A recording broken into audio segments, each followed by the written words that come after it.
Hi there. Welcome to Conversations with a Wounded Healer. I'm your host, Sarah Bueno. And before I get into today's topic, I just wanted to say thank you.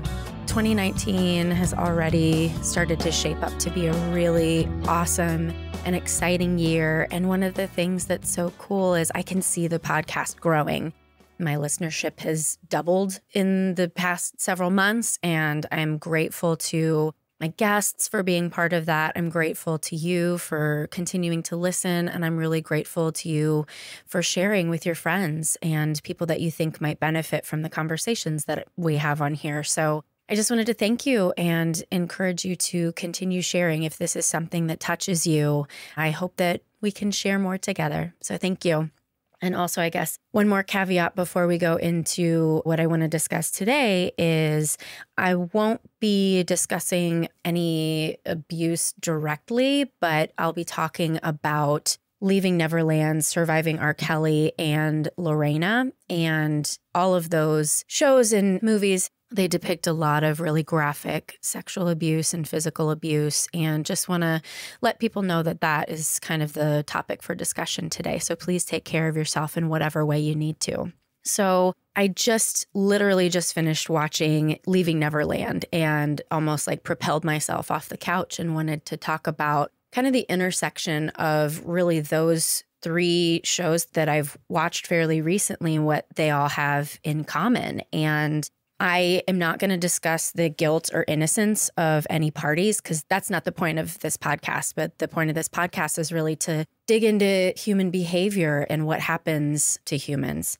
And I don't have any answers. I don't think that I have the right answer for any of these situations, but I guess I just want to spark some conversation and also hear what you think about these. So I guess the first thing that I wanted to talk about is, in watching all three of these, and I'm currently in some trauma training right now, and everything that I'm learning about people who suffer really traumatic instances of sexual abuse or physical abuse, everything that I see from the people who are sharing their stories it makes a lot of sense to me. And I've seen online, especially with Leaving Neverland, why are people coming out so many years later? Trauma can really fuck with your brain.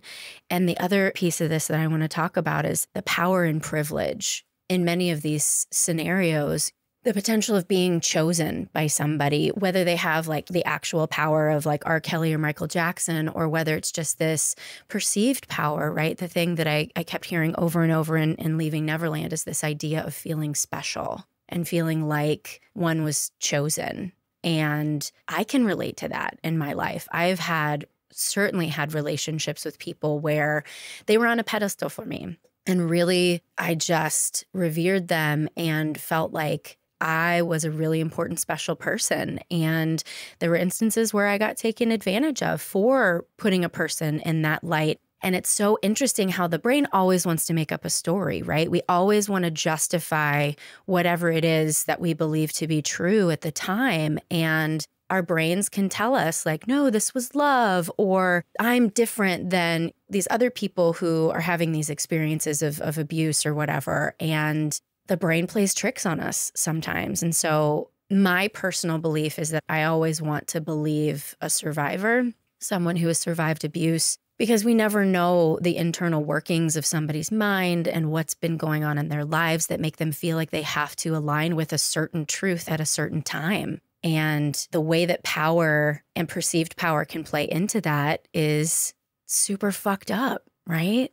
One of the other things that I think is really interesting, specifically in kind of looking at R. Kelly versus looking at Michael Jackson, is how does race and the perception of race truly play a part in perceived guilt or innocence, right? And the Surviving R. Kelly talks a lot about how potentially people weren't believing the survivors that were accusing R. Kelly because they were Black girls, and why Black girls' lives weren't being valued potentially. And then we have, Michael Jackson on the other hand, and I believe the two boys that had accused him in the 90s and early 2000s were both white boys. And the discussion of Michael Jackson's race has always been really interesting, right? He was a Black man And there were always these questions of, does he want to be white? Is he trying to pass as white? His music certainly transcended racial barriers since he was literally the king of pop. And I had his poster on my bedroom wall, and I'm sure children of every color did, because at that time he was just the best. And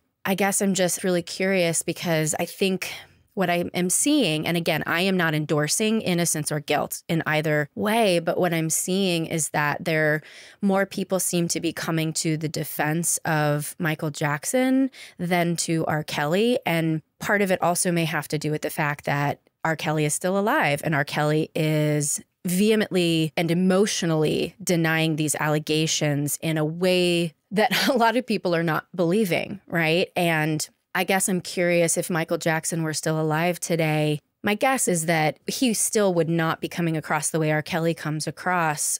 And I'm so curious what this has to do with race and the perception of race and the perception of the persona that somebody puts out there. You know, Michael Jackson's persona was this, I love children and I just want to help them. And my guess, even though I don't think I've heard R. Kelly say this, but my guess is that R. Kelly would probably have a similar message, that he saw potential in young girls and wanted to mentor them. That's what happened with Aaliyah, right? And again, kind of that, the way that the brain makes up a story to protect any particular way of thinking and perception of the truth is just fascinating and terrifying at the same time.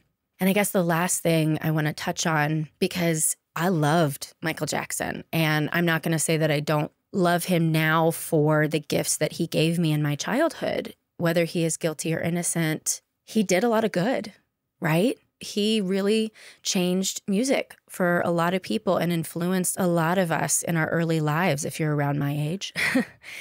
And at the same time, the potential that he could have done something really bad, it's just interesting to me how we humans want there to be one answer. We want to either say he was a bad guy or he was a good guy.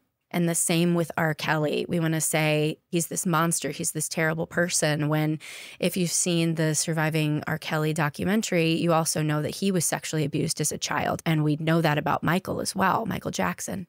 So how can we hold these totally different perceptions of one person at the same time and honor whatever it is that we want to honor about that? You know, I think it depends on our particular history, not only with a certain person, but our particular history with our own trauma stories.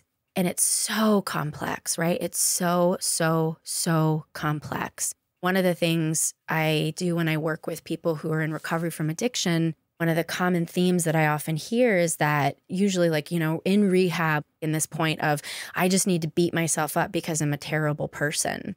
And my goal when working with a person sitting right in front of me is that we can separate the act from who you are. And again, I'm not endorsing that this is what we need to do with Michael Jackson or R. Kelly, but I think this is how we hold the complexity of what human beings can do and go through in a lifetime. And do I have to choose sides? Do I have to make this declaration? If I believe the survivors, does that mean that I have to wholeheartedly reject anything that I might like about Michael Jackson or his music, or R. Kelly or his music? Truthfully, I don't know. It's interesting. Many of you may know that I'm also in a band, and last night, I noticed that on our band Facebook page, somebody posted and said, what's our view on playing Michael Jackson songs at weddings now?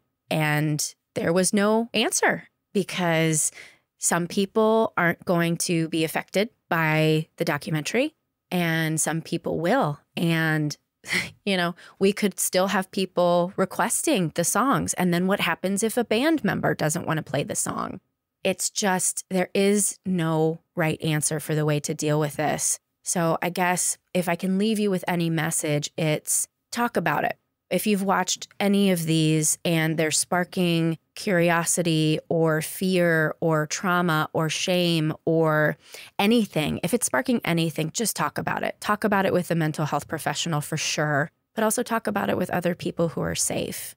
Trauma can resurface later in life. And I think sometimes when we watch these things, our own memories can kind of resurface in a different way. You know, I had that experience recently where it wasn't a repressed memory, but a memory came up and I was able to view it more from a trauma lens than from the lens I'd been viewing it before. And it shocked me and it scared me because I do a lot of work on myself. And for that to surface at 40 years old was a shock and a surprise to me. So our brains and our psychology are so complex, and we have to take care of ourselves because there's so many of these stories coming out right now. Me Too really launched a revolution in people being willing to talk about their trauma in a different way. And I think that's triggering for a lot of us. I think it's scary for a lot of us, and it's complex. So I'll leave you with, I guess, the wish and the hope that you can be gentle with yourself and take care of yourself and be kind to yourself. And also be kind to those who might be sharing some really difficult stories. Yeah, I think that's it. So thank you so much for listening today. Thanks as always to the Creative Imposter Studios for editing, to Liam O'Donnell for the album art, and to Ben Mueller for our theme music. To find out more about Conversations with a Wounded Healer, you can visit our website at www.headhearttherapy.com/podcast. Thanks so much for listening. Until next time.